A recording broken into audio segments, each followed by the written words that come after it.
Random blood sampling kontra ASF isinagawa bago katayin ang mga baboy sa slaughterhouse sa Bangaldan, Pangasinan.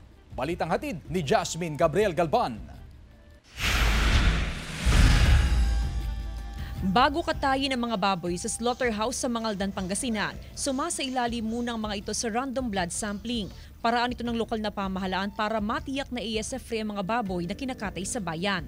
Mabilis lang din ang paglabas ng resulta, kaya wala pang ilang oras ay nalalaman na kung positibo sa ASF ang isang baboy. Nag-collect po sila ng samples. Ang nag-collect po ang ATI, kasama po namin ang ATI and then yung head po ng slaughterhouse. And then yung test kits po ay nagmula sa NMIS. And yung mga samples po na na-collect ay negative naman po sa ASF. Oh, the best na kinukuhanan ng bago katayin. Yes, safe talaga. Katuwang ng LGU Bangaldan ang National Meat Inspection Service o NMIS at Department of Agriculture sa pagsagawa ng random blood sampling.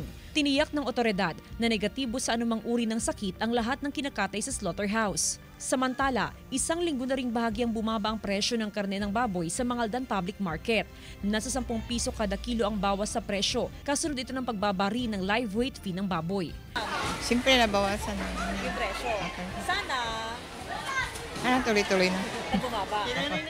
Sa ngayon, nasa 400 pesos ang kada kilo ng laman ng baboy, pork chop at kasim, habang nasa 420 pesos naman ang liempo. Kasama si Henry Dominsil, Jasmine Gabriel Galban, One North Central Luzon.